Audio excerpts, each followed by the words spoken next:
Hola chicos y chicas, ¿cómo están el día de hoy? Bienvenidos una vez más a mi canal. Mi nombre es Angie y el día de hoy estaremos reaccionando al episodio 7 de Love Mechanics. El episodio pasado me gustó mucho, vimos ya un pequeño desarrollo en la personalidad de Vi y también se podría decir que en la de Mark, porque esta vez no lo perdonó instantáneamente. En teoría porque luego siguieron como si nada hubiera pasado, pero bueno, vamos a tomarlo como un paso hacia adelante en Mark. De todos modos, esta vez sí entiendo que lo haya perdonado porque esta vez Vi sí fue consciente de su error, pidió disculpas e hizo ciertos méritos para remediarlo. Así que nada chicos, vamos a empezar el episodio de hoy sin nada más que decir. Comencemos con el video.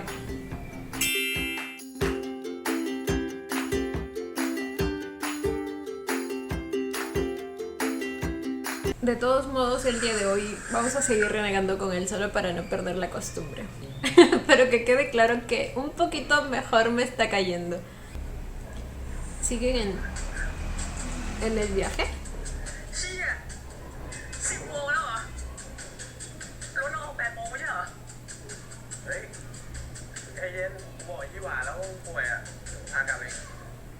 Oh.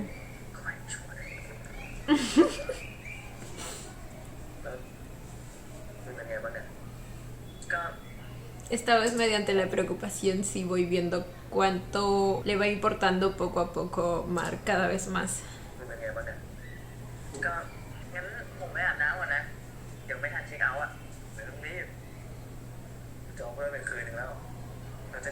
¿Se queda en una noche más? ¿Cuál luna de miel?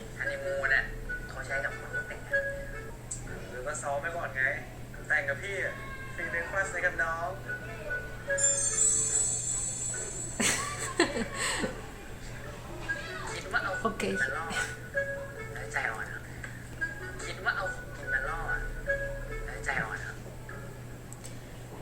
En mí funcionaría. Lo siento, yo soy débil ante la comida.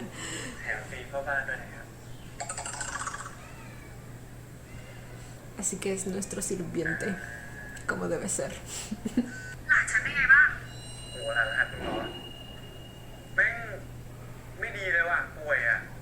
Está agonizando, muriendo.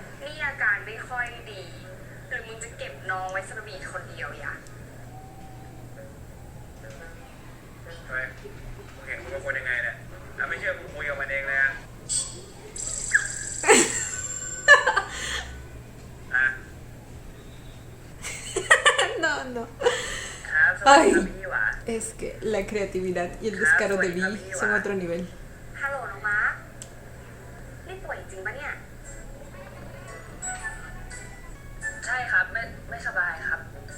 Tose, hazlo más real.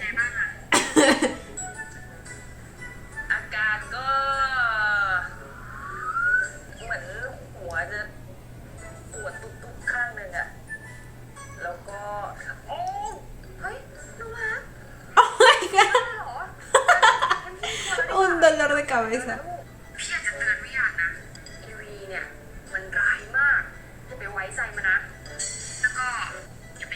Sí, por favor, Mark, por favor. ¿Está pensando en qué? Ay, Jiwo, si supieras que ya lo logró. No sé cómo, pero lo logró.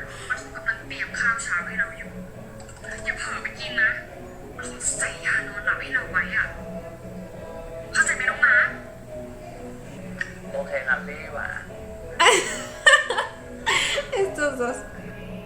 los odio, ya les dije. Literalmente esta va a ser una luna de miel. Bueno, no literalmente. Siempre uso el literalmente en el sentido que no es. Pero ustedes ya me entienden.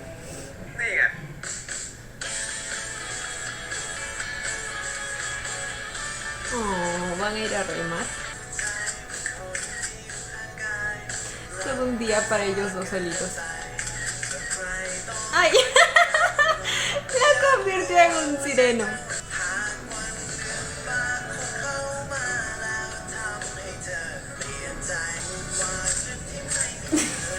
¿Por qué le hizo esos pies?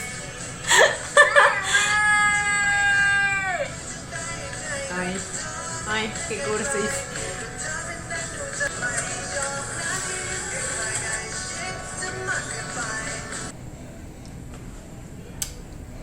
toca la guitarra. เอามาจากไหนเนี่ยกูยืมมา Ah, no sé. ยืมบอกว่ามึงเล่นเป็นเนี่ยเขาพอได้ใช่ไหมเล่นได้ฟังไปเลยจริงเหรอ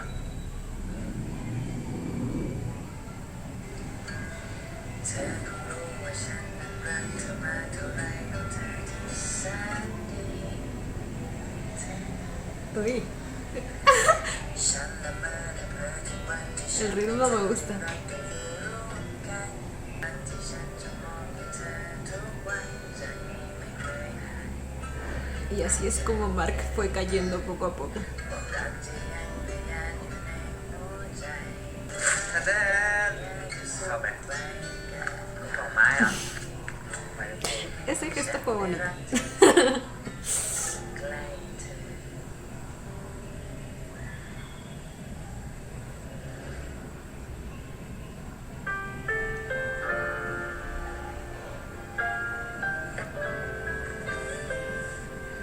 No,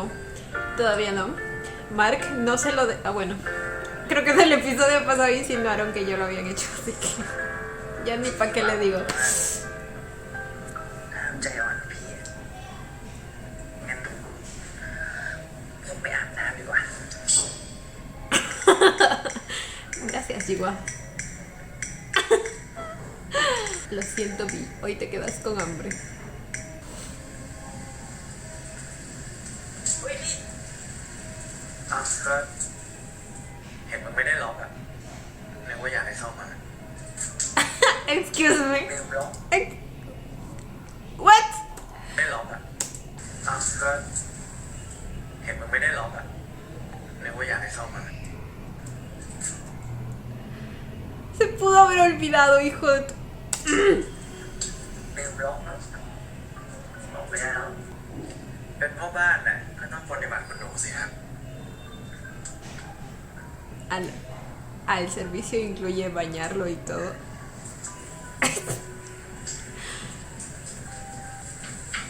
Oh my god. Oh my god. แต่ที่นี่นะน่าสิรักนะครับ Ajá. ¡Ay! Ah, ay, la diferencia de altura. Ay, señor. Ay, señor. ผมว่าเราควรจะแค่เพียง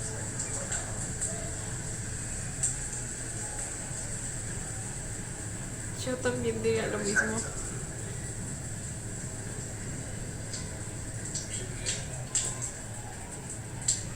Oh my god, se lo está manoseando todito.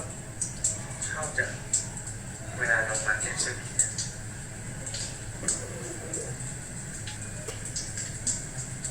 Dile garrafal.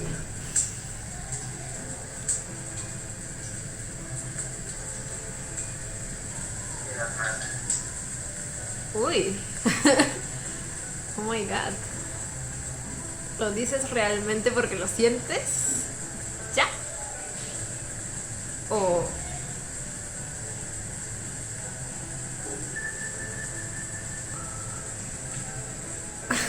Pero es la primera vez que lo dijo. Y obviamente Mark cayó ante eso.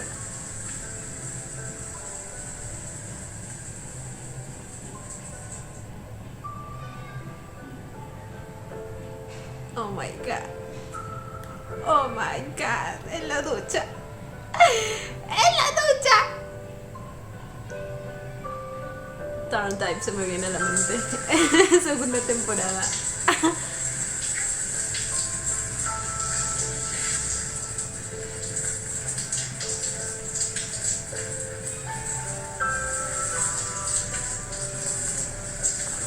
Oh my god. Oh, tranquilo. ¡Uy, la mano! La escena de Turn Time. Se me viene a la mente por dos. ¡Uy, la mano en el cuello! Uy. Uy. Uy.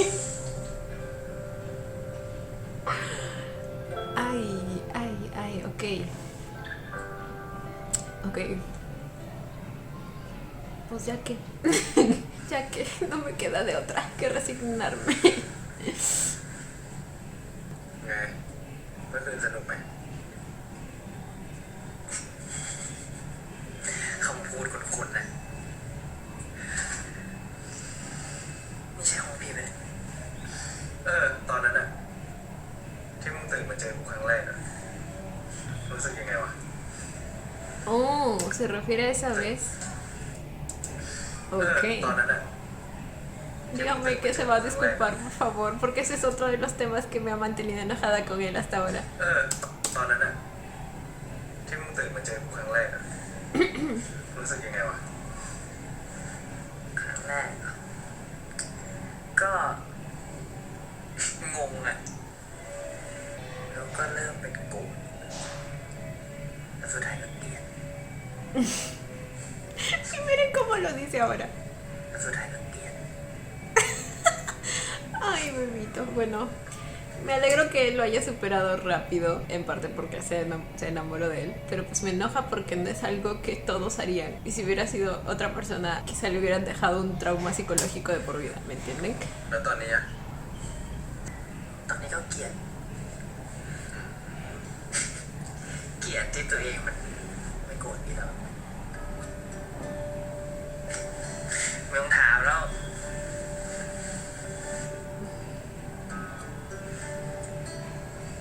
ไม่ชอบเวลามึงเขิน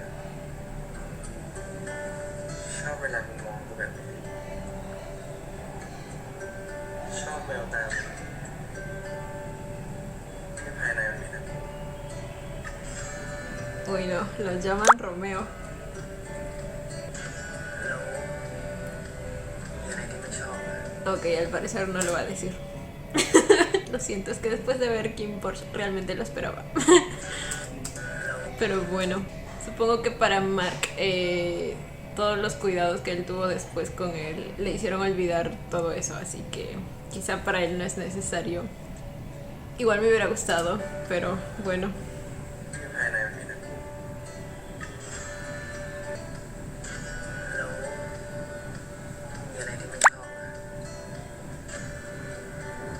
ก็มึงเนี่ยไม่ชอบ Todo le encantaba decir, estoy segura, estoy segura. เล่นอะไรวะเนี่ย Así de cursi es el B, así que acostúmbrate. Bueno, así de cursi es con su novia y ahora contigo. Y si no es con los dos a la vez, pues bueno. ผมเคยไม่ให้เล่นแบบนี้แล้วนะเดี๋ยวผมก็เคยตัวหรอกกลับไปมหาลัยอ่ะพี่คงไม่ออกแบบนี้แล้วใช่ปะ Probablemente, si es que va a seguir ocultando lo que tiene con él.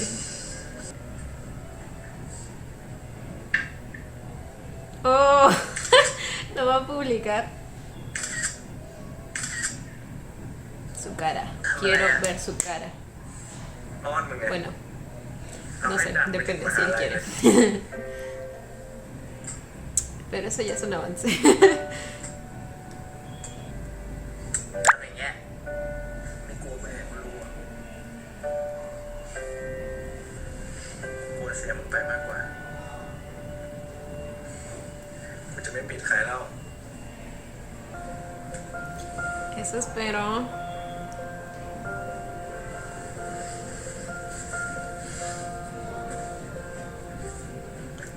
Ok. La camiseta de Mark. กินอะไรอ่ะงานกินอะไรอ่ะพวกเนี้ยพวกกูเนี่ยเตรียมไว้แบบหลายของทำงานนะเหมือนกับว่าจะมีคนโป๊ะว่าแต่พวกมึงมาทำอะไรกันอ่ะ เวลาเนี้ยเขาก็ต้องไปกินข้าวกันนะสิคะ แล้วมึงอ่ะ กินอะไรหรอ Ya se lo comió. ไปไหมอ่ะ นั่งจับมือกัน Ya está lleno. เฮ้ยแต่แกมันใส่ไปไม่แน่รูปที่ทีวีมันลงเนี่ยอาจจะเป็นมือคนอื่นที่ไม่ใช่มือน้องมาร์คก็ได้มือเล็กๆเดียวแบบนั้นอ่ะมือกูก็ได้ไม่ใช่มือมึงหรอกมือมึงหรอกมือขาดหน้าโอ้เล็ก ¿Qué? ก็ ¿Qué? ได้มือมึงหรอกมือ La ขาดห pata น้า delantera de un animal. ¿Por ไม่ qué? เชื่อก็ลองเช็คมือน้องมาร์คดูสิขอดูมือดีขอดูมือแบบโหลกกว่า ซ่อนเลยอ่ะ ทำไมมือกูกับไอ้มาร์คเองอะ คนมาชอบกันอะจับมือกันมันแปลกไหมแปลกเลยวะ Ok. Uy, uy, Dua, uy. ไม่บอกมา Ay, qué lindo es mi Nua, ya ven. Eso es ser maduro, ไอ้ caracho. บ้าเนี่ยไอ้เหี้ยปล่อยให้กูรู้เขาคนอื่นนะไอ้เพื่อนเหี้ย โอ้นะทำก็มีกู คือเรื่องมันยาวมากเพื่อน เอาไว้เดี๋ยวว่างๆกูเล่าให้ฟังพวกมึงด้วย แต่ว่าวันเนี้ยกูขึ้นไปพักก่อนนะง่วงเลยการแสดง300ไอ้สัตว์ฮะ นี่อะไรนะ เนี่ยอะไรวะ ไปออกตังค์เลยไหม เอ้าแล้วกูก็มาจบจะ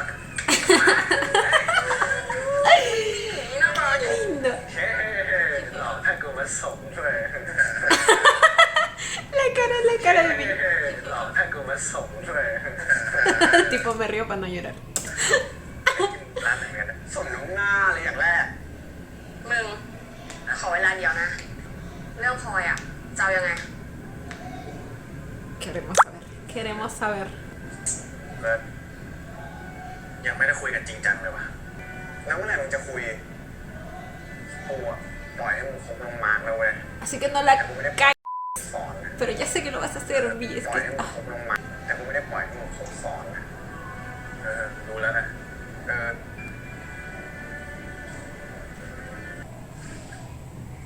มีของมาส่งครับ อะไรเนี่ย ¿Entrega de qué? Bueno, no importa. Sabemos que es una excusa para venir a verlo. เสื้อผ้ากูเองก็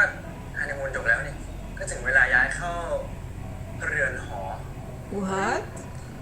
ผิดที่เปล่า ¿Por qué este tipo siempre se invita solo? ผิดที่เปล่าเนี่ยห้องผมเรือนหอพี่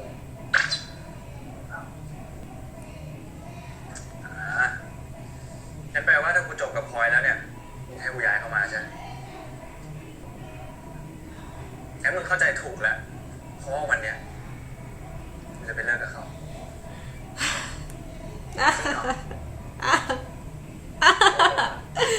มึงเห็นกูขนของมาเต็มไหมเนี่ย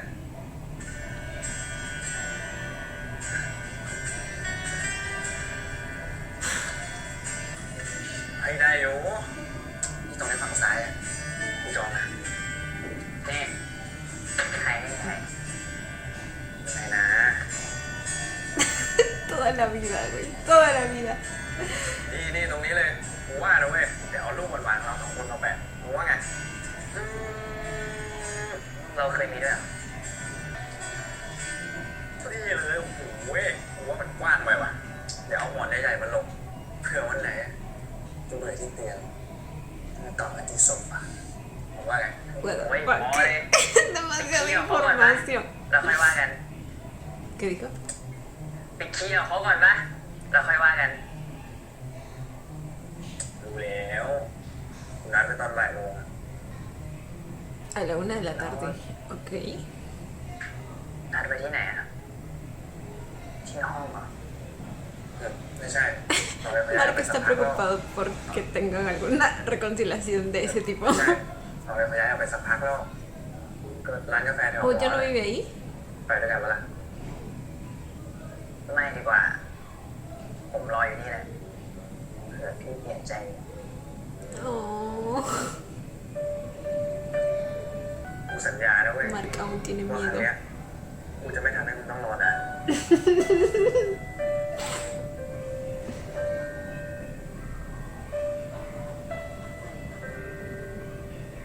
Tengo la esperanza de que en esta versión algo cambie. Pero. Ay.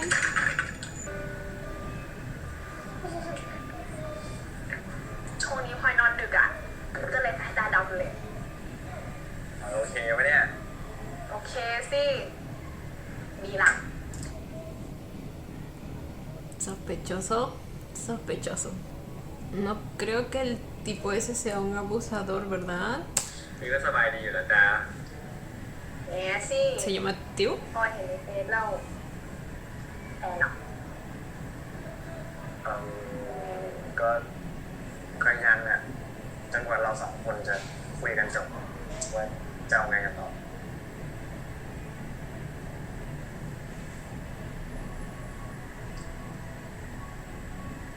ไปเถอะพ อยก็ควรปล่อยอยู่ในตั้งนานแล้วอ่ะ พลอย พลอยขอโทษน้องวีทุกอย่างนี้พลอยขอให้วีมีความสุขมาก พลอยก็ต้องมีความสุขเหมือนกันนะผ่อนเยอะๆด้วย Hay algo extraño aquí. Hay algo extraño aquí. Chloe, hija, ¿estás bien? ๆจริงๆเท่าที่เราห่างกันน่ะพลอยก็มีไปเจอที่ต้นแล้วนะ จริงเหรอ Ton. Ah, era Ton. Esperen, ¿Tío o Ton? Creo que estaba hablando de otra persona. กดไลค์ให้เลยอ่ะ แล้วเรามาดูนะ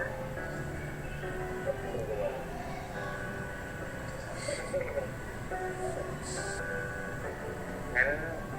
ผมมีไปก่อนนะฟันรอมี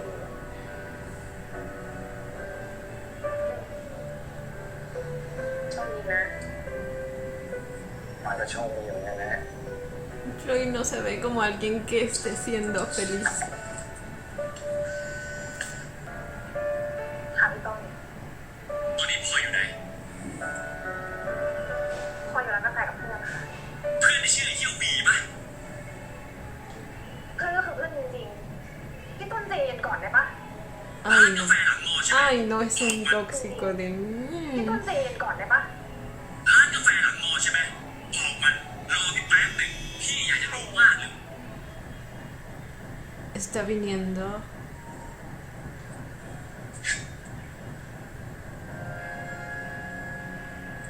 Lo sabía.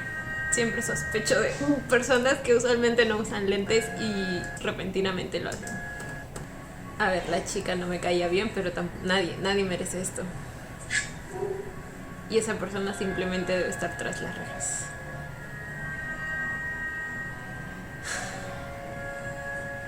เกิดอะไรขึ้นอะพลอย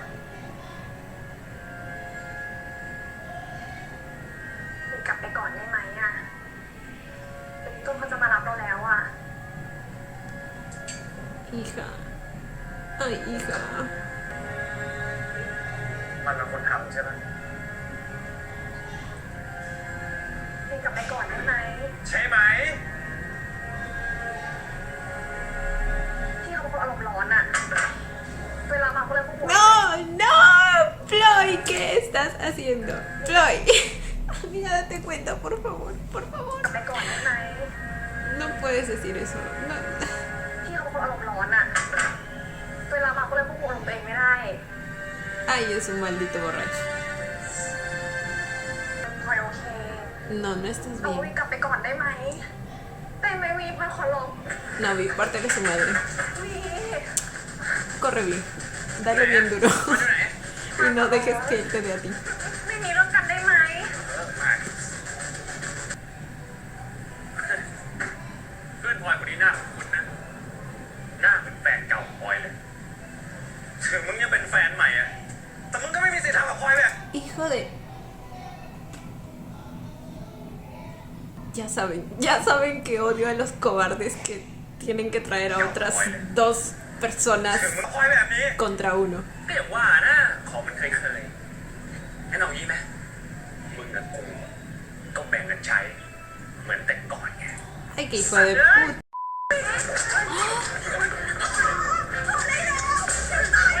Es un completo delincuente. Eso. Su cara, graba su cara. พี่ต้นพลอยขอโทษ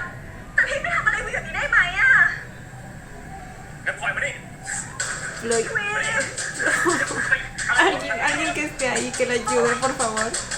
Porque solo se quedan viendo, porque... Aunque el grabar también sirve, supongo, para denunciar después, pero... Esto tampoco es algo que vi en la versión anterior. Oh my god.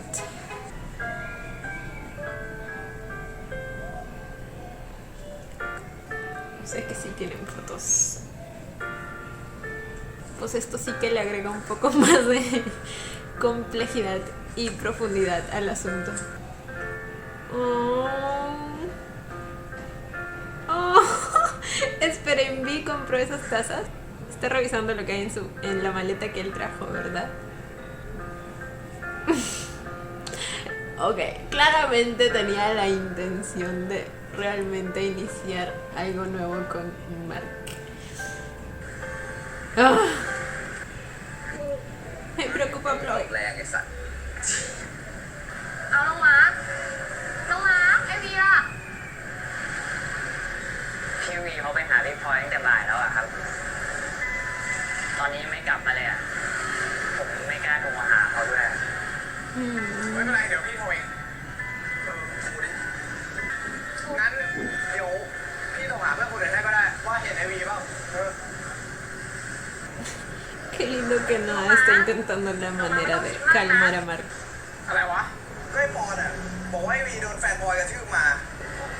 เพิ่งแยกกันเมื่อกี้ ไอเชียต้นไปหาวีกันเถอะมึงไปน้องมาร์ค โอ้ยพวกมึงกูบอกอยู่ไม่เป็นไรไงเฮ้ยปอยแล้วไอ้เหี้ยต้นอ่ะ พลอย Dime que te diste cuenta y bien. Bien, bueno, eso no es suficiente. Ahora denúncialo.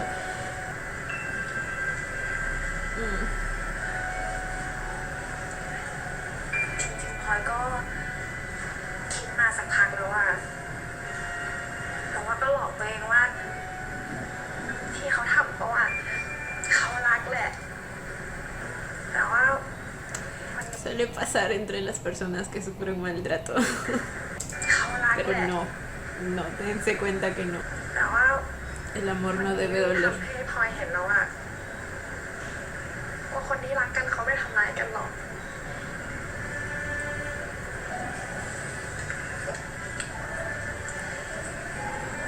ขอบคุณนะวี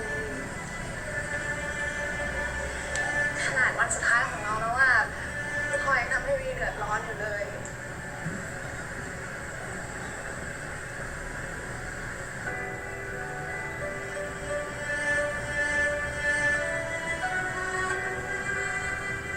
ไม่เป็นไรครับปอย Ay. Quiero abrazarla. ที่ชื่อนายวิวิถาวันธรรมนิยมอะครับ อ๋อ น้องคนนั้นกลับไปแล้วนะคะ เหมือนจะมีแฟนรับไปแล้วด้วยค่ะ Uy. แฟนอ้วนพลอยแน่เลย หวานใจเย็น เราต้องหาตัวไอ้วีให้เจอก่อนนะเว้ย Lo principal แล้วเรา es จะ ver รู้ cómo ได้ไงว่า está. อีวีมันอยู่ไหนอะ ไอ้การบอกว่าไอ้บีโดนต่อยที่ร้านกาแฟ แล้วมันพานั่งแท็กซี่มานี่ ก็แสดงว่ามันต้องกลับไปเอารถมันที่ร้านกาแฟ งั้นเราไปหาที่ร้านกาแฟก่อนดีกว่า ไปเลยไปมึง Ay, no, me parece que recuerdo esto del tráiler. Es de noche y supongo que aquí viene. หรือต้องไปรอห้องน้องมาร์กอะ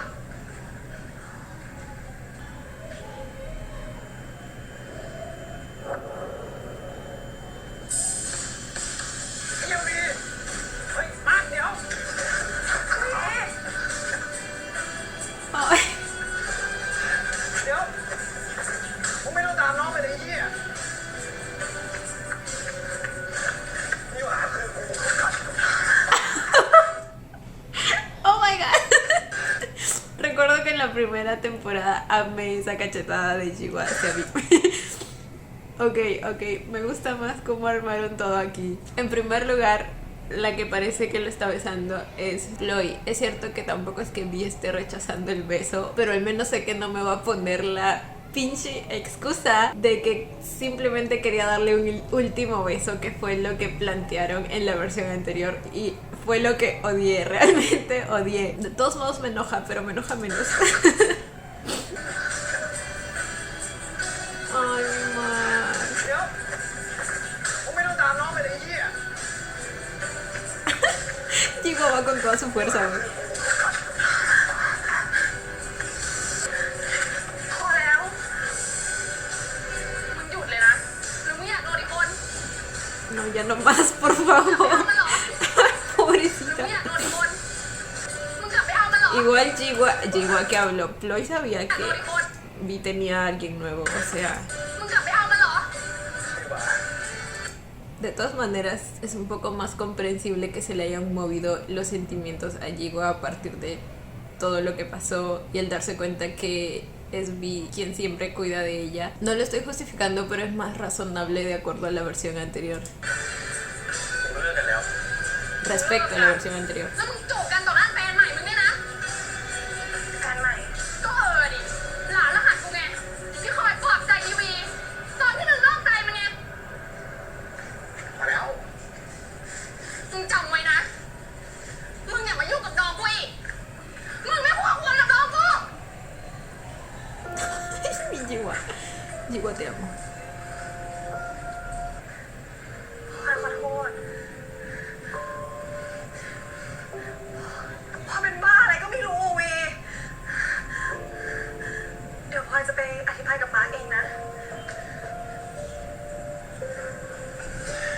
ไม่ต้องหรอกพลอยเดี๋ยวมันจะไปกันใหญ่ไม่จัดการเองดีกว่า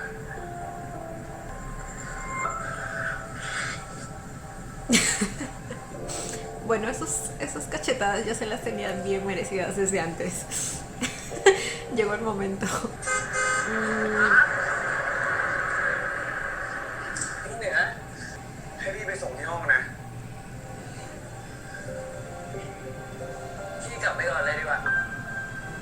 ผมยังไม่อยากกลับอ่ะชินแล้วนะพี่ Güey, para Mark debe ser como una traición más. นี่ไม่ใช่ครั้งแรกอะที่ผมรอพี่วีแล้วพี่เขาไม่กลับมา Y se debe sentir tan tonto พี่กลับไป y ก่อนก็ได้ culpable por esperarlo กลับ tanto. เองได้ครับพี่ก็ชินแล้วนี่ก็ไม่ใช่ครั้งแรกของพี่เหมือนกันที่มาใกล้พี่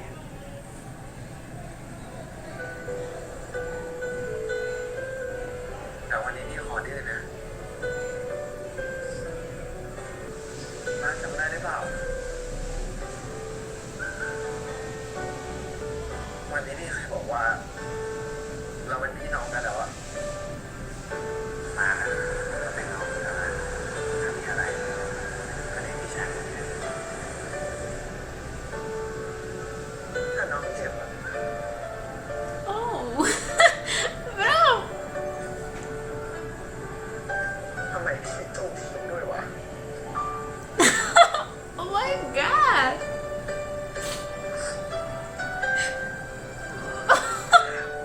ขออยู่ตรงนี้สักพักหนึ่งเดี๋ยวพี่ Le dieron mucho más profundidad a los sentimientos de Noah hacia Mark también. Oh my god. ขออยู่ตรงนี้สักพักหนึ่งเดี๋ยวพี่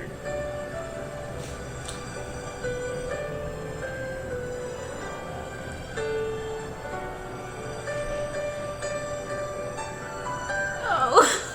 No, no puedo ver a Noah así.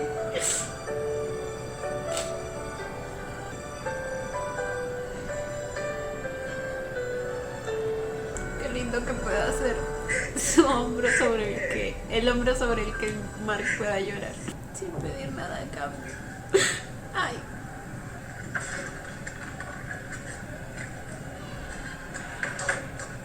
มาร์คฟังกูก่อนได้ไหมให้กูได้อธิบายให้มึงฟังก่อนมาร์คมึงไม่มีอะไรจะคุยกับพี่ มาร์คกูขอร้องมึงไม่ได้ยินที่น้องพูดหรอวะ ถ้ามึงยังเห็นกูเป็นเพื่อนอยู่นะ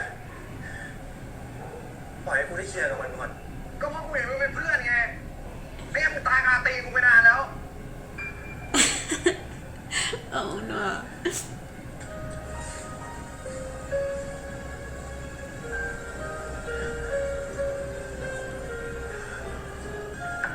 มาร์คไอ้มาร์คคุยกับกูก่อน ไอ้มาร์คขอร้องฟังกูก่อนดิมาร์ค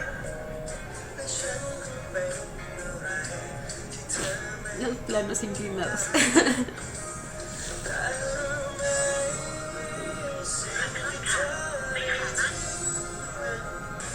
Ok, sorprendentemente esta vez no estoy tan enojada con Vi por las razones que ya les dije. Pero igual me sorprende.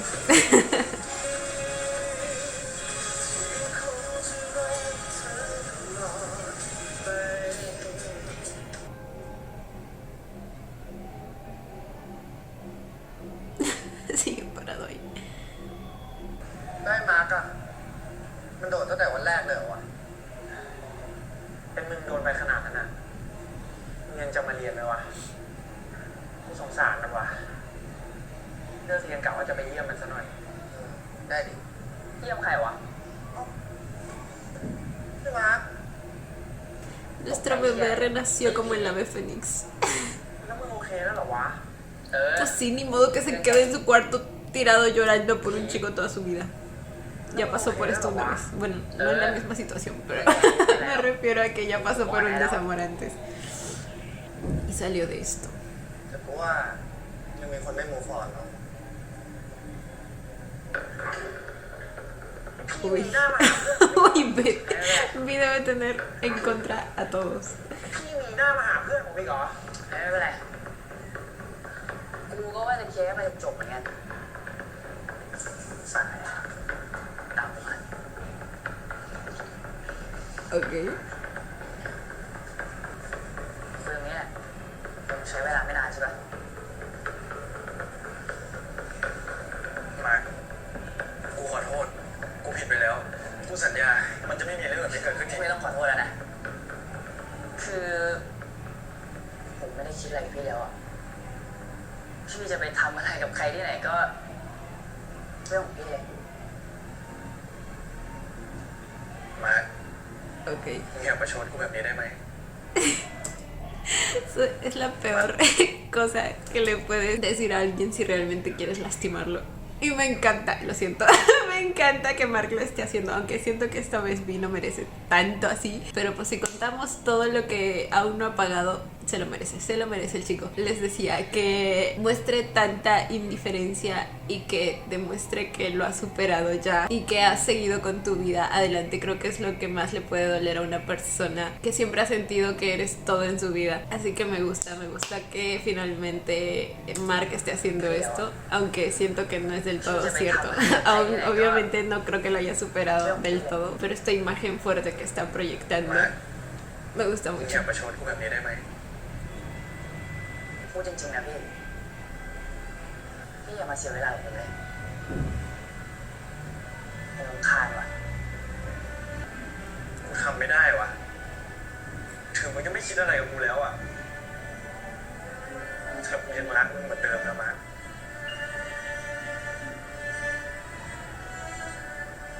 พี่ยังรักผมอยู่เหรอ รักดิ งั้นผมขออะไรพี่เป็นครั้งสุดท้ายได้ปะช่วยหายไปจากชีวิตผมได้ไหมจะเจอหน้ากันที่ไหนก็ไม่ต้องทักกันเลยอะทำเหมือน Le diría eso mamona, pero เจอหน้ากันช่วยหาย sí me da un poco de pena a mí. ไม่ต้องทักกันเลยอะทำเหมือนไม่ต้องรู้จักกันเลยก็ได้นะได้ไหมพี่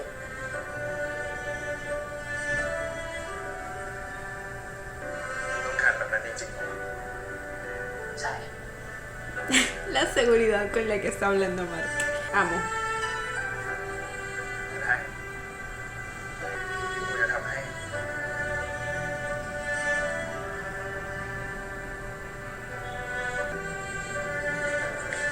Ay, no. No, no me muestres. No. Lloro, güey, lloro. Ay, Vi. Es que la cagaste muchas veces, güey.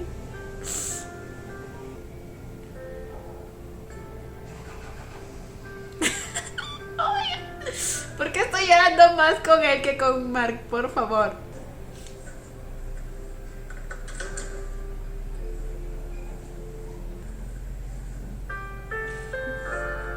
Ok, no.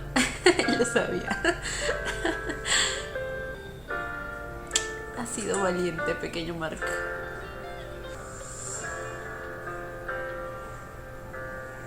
Ay, no, ya había pegado las fotos. Ah.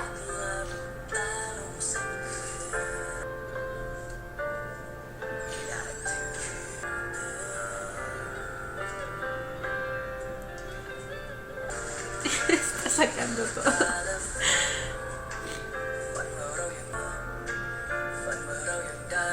No, es que lo entusiasmado que estaba por la vida que iban a tener juntos. ก้นสะพานขาวขออะไรก็ได้ไม่ใช่เหรอ ถ้าเรารู้สึกกับใครสักคนแล้วอ่ะต่อให้งมงายแค่ไหนเราก็ต้องทำหัว ที่กู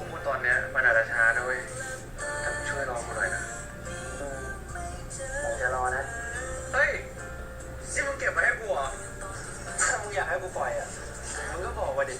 ว่าคนที่มึงชอบอ่ะคือใคร ถ้าผมไม่ชอบอ่ะไม่ให้กอดง่ายๆหรอก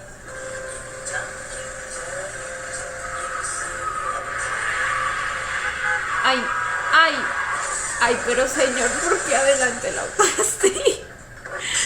Otro que necesita una denuncia. Oh my god. ¿Por qué se mete en el carril contrario? Las tazas. Es un presagio. Oh my god. จะมีไหมสักคืนที่ไม่ฝันดีอยากหลับตาใจ Oh my god. Ay, ay. O sea, sé que va a estar bien, pero... Oh my god. Sí va a estar bien, no creo que en esta versión me lo maten o algo.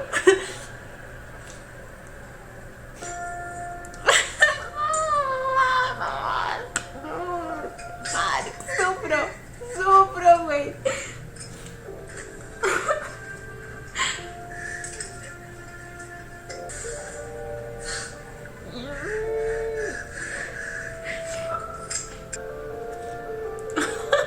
Miren cómo quedó, pobrecito. ไอ้วิ ¿Se golpeó la cabeza o está así por la del ผม mar? โทรหาที่โทรไปหาพี่เมื่อกี้คือพี่ผมขอโทษจริงๆเลยอ่ะพอดีผมกำลังจะแซงขวาแล้ว Ah, fuiste tú el que estaba ขอโท manejando. ษจริงๆเลยอะพอดีผมกำลังจะแซงขวาแล้วพี่เขาขับมาเร็วมากอ่ะมันก็เลย No me digas que es que él condujo rápido. ¿De cuándo acá puedes pasar al carril contrario sin fijarte en lo que está viniendo? แม่งทิ้งกูไปแล้วอ่ะ Y él está más lastimado emocionalmente que físicamente. มึงเลยมาขอพรที่สะพานนี้เหรอใช่ Esperen. นั่นไม่สำเร็จว่ะ Oh. Iba a pedir su deseo y en el camino le dijeron sáquese a la verga. Y no fue. Pobrecito. Ay, güey. Me río para no ไม่ llorar. สำเร็จถ้ามันเป็นอย่างเงี้ยสู้ให้กูตายไปดีกว่ามาฆ่าดิมึงได้ตายผมใจแทน Oh my god. Ahora sí estoy enojado. เอ้ยเจ็บอ่ะ Oh my god, soy valiente. ¿No que querías morir? มึงจะร้องคนที่อะไรเมื่อกี้ยังปากดีอ่ะตายอยู่เลย เศร้าเว้ามันบ่เศร้าสิเด็เจ็บโตตามน้องเด้ ควายแบบเนี้ยยูไม่น่าเป็นน้องหรอก แบบยู่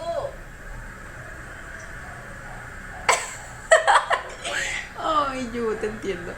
Con un hermano así, ¿quién podría? ยูมันพูดถูกแล้วแม่มีแม่งควาย เราให้แม่ฟังได้ไหม มีทำเรื่องที่ไม่น่าให้อภัยคนที่มีรักมีทำเขาเสียใจ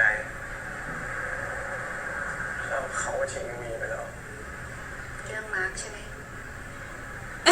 Oh my god, la ceñito sabe. Sabe cosas. แม่เป็นแม่ของโต เรื่องสนิทบ่หูได้จังไหน Mm. แล้วแม่รับได้เหรอ ทำไมต้องรับไม่ได้ด้วยล่ะ เรื่องเดียวที่แม่รับไม่ได้ ก็คือเรื่องที่มีทำร้ายตัวเองแบบนี้ Qué linda es su mami. คนเราทำผิดกันได้ Mi única queja sobre ella es que le compre cervezas para que se desahogue cuando แต่ está ไม่ใช่ทุกคน triste. นะ ที่จะรู้ตัวและจะแก้ไข ถ้าวีรู้ตัวว่าผิดแล้ว ก็รีบไปพิสูจน์กับมาร์คให้เขารู้ว่าวีสำนึกผิดจริง สายไปนะแม่พี่ทำอะไรไปอ่ะพี่ก็ไม่ฟังแล้วไม่มีประโยชน์หรอก ๆ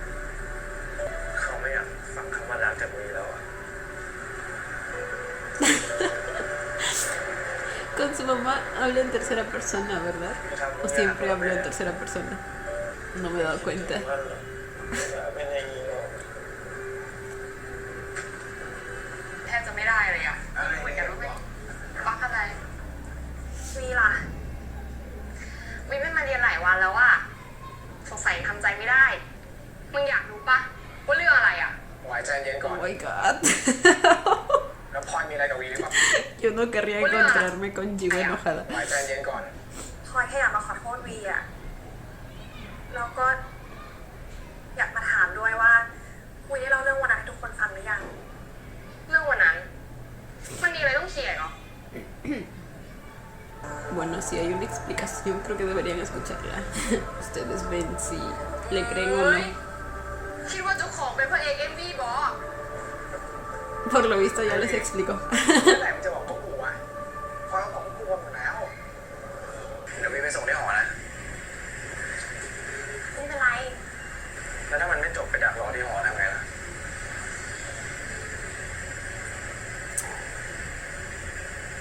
Siempre amé lo caballero que fue con ella. Siempre. เลิกกันแล้วอ่ะ ไม่ได้หมายความว่าต้องเกลียดกันนะ Eso es cierto. วีรู้ไหมพี่ปุ๊กเขาอาจจะให้พลอยได้มากกว่าที่วีให้เทคแคร์อะไม่มีใครให้พลอยได้มากเท่าวีเลยนะ ไม่ต้องเลยแต่มันก็ไม่พอใช่ไหมล่ะ ¡Bravo! A ver, en primer lugar, creo que aquí quiso decir: Tom podría amarme más que ให้พล tú, อยได้มากกว่าที่วีให้ pero bla bla bla. Sigue pensando que eso es amor. Hija, por favor, por favor. Eso no es amor, bebé. แต่เรื่องเทคแคร์ Y ahora, no soy suficiente para ti. Güey, Vi es más que suficiente. O sea, obviamente estoy hablando solo tomando en cuenta todo lo que ha hecho por ella, cómo se ha comportado siempre con ella, porque en este contexto solo están hablando de la relación de estos dos. Vi siempre ha sido más que suficiente y a él le sigue doliendo mucho el hecho de que él no sea rico. Y no, güey, eso no importa. Si hay personas que valoran eso más que otras cosas, es problema de ellos. Y esas personas no merecen tu amor. เอาจริงๆตอนที่เราห่างกันไปอะพลอยคิดเรื่องกลับมาหาวีทุกวันเลยนะ แต่พลอยก็ไม่รู้ว่าวีจะให้อภัยพลอยได้ไหมอะแต่วันนี้พลอยก็รู้แล้วว่าวียังเป็นโกรธพลอยอยู่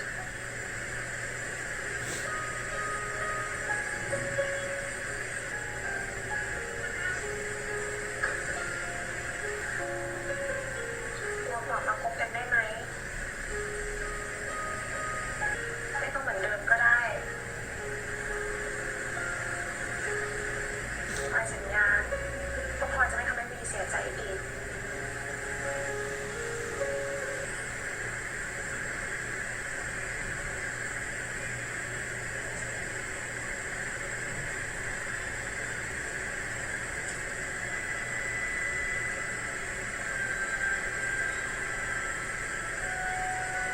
มันสายไปแล้วนะพลอย Ok, primero la rechazo. Oh my god, Chloe. คิดว่าเป็นจูบลาก็ได้ Ok, volvieron a mencionar lo del beso de despedida, pero esta vez fue ella. ไม่อยากรู้หรอว่าเรายังรู้สึกเหมือนเดิมเป็นอยู่หรือเปล่า มันไม่สำคัญหรอก สำคัญสิ ขอโทษที่เข้าใจมึงผิดแล้วกัน ไม่หรอก ยังไงเรื่องเนี้ยผมว่าผิดเต็มๆ ใช่ มึงอะผิดเต็มๆ มึงอะไม่ควรเอาตัวเองไปอยู่ในจุดนั้นตั้งแต่แรกอยู่แล้ว ¿A qué se refiere con ponerse en esa situación? Oh, no está más preocupado por cómo le hizo sentir a su Marxito. ที่เนี่ยพูดมันถูกแล้วแหละกูไม่น่าปล่อยให้เรื่องนี้มันเกิดขึ้นเลยไม่คิดได้ตอนนี้มันก็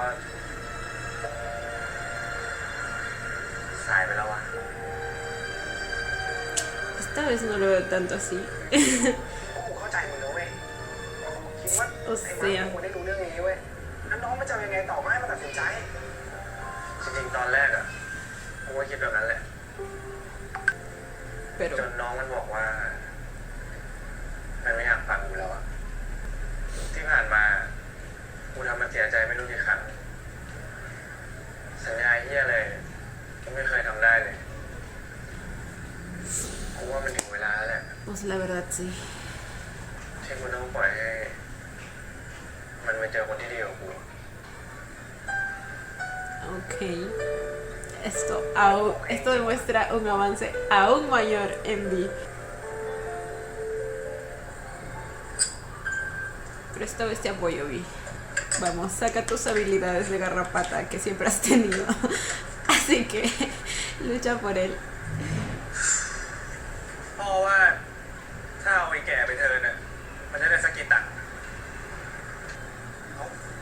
มันก็ยังดีอยู่ทำไมไม่ซ่อมเลยลูกโอ้โหสภาพอย่างเงี้ยซ่อมไปมันก็พังอีกอะเด็กสมัยนี้อะไรก็จะซื้อใหม่อย่างเดียวนะนี่พ่อจะบอกให้นะสมัยก่อนเนี่ยอะไรที่มันเสียเนี่ยมันต้องพยายามซ่อมดูก่อนมันถึงจะได้ Va a ser alguna analogía, ¿verdad? La moto dañada representando a Vi. อะไรก็จะซื้อใหม่ Y la intención que tiene de comprar uno nuevo con la intención que tiene de que Mark consiga otra persona mejor que él. นี่พ่อจะบอกให้นะสมัยก่อนเนี่ยอะไรที่มันเสียเนี่ยมันต้องพยายามซ่อมดูก่อนมันถึงจะได้ใช้นานๆไงลูกถ้าถึงซ่อมยังไงอ่ะก็สู้ของใหม่ไม่ได้ปะก็คิดซะแต่แบบนี้อ่ะลูกนะนี่พ่อจะบอกอะไรให้ฟังนะอะไรก็ตามที่มันเป็นของของเราไม่ว่าเราจะซื้อมาถูกซื้อมาแพงถ้าเราไม่รู้จักคุณค่าเก็บรักษามันไว้ให้ดีนะมันก็จะพังแล้วก็ต้องทิ้งไปกว่าจะได้มาในระยะมันเหนื่อยแค่รู้ไหมลูก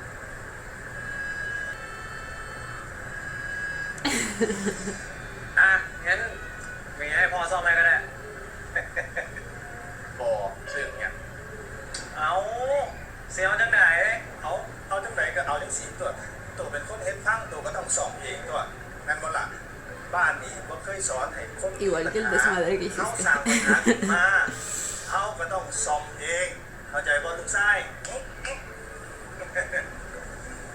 Y no sé si su papá estaba hablando exactamente de la moto o conscientemente lo estaba aconsejando para el otro tema. Aunque no creo, porque parecía él tener ciertos problemas con que sus hijos gustaran de chicos, así que no sé.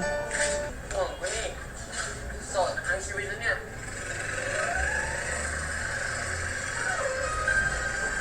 ไอ้มาร์คนี่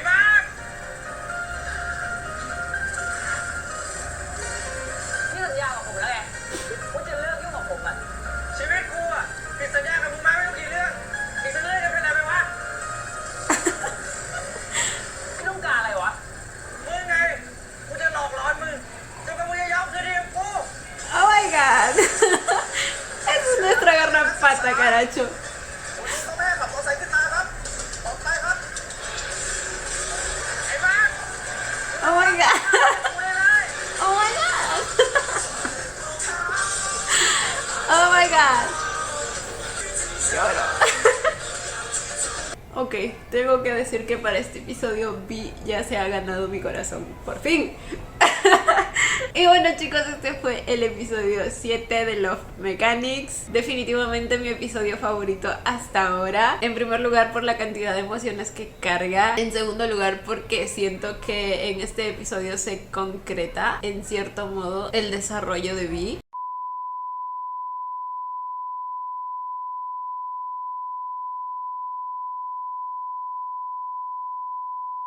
Como les mencioné, amé que le hayan dado mucha más profundidad a muchas de las escenas que ya había visto en la versión anterior y otras que no también, como la escena de Noah y Mark llorando juntos. Así que nada chicos, me encantó el episodio. Creo que en general la serie ha sido muy buena y muy bien construida. La actuación del Jingwar el día de hoy también resaltó mucho, la de Noah también. tengo que decirlo. Así que nada, chicos, terminé feliz. ¿Qué les digo? Pero bueno, chicos, esto ha sido todo por el video de hoy. Espero que les haya gustado. No olviden darle la manita arriba y suscribirse si les gustó el video. Si les gustó mucho, ya tienen el botón de super gracias activado por si quieren colaborar con el canal. Obviamente solo si así lo desean. Ya los estaré viendo en un próximo video. Bye. Los quiero. No olviden seguirme en Instagram.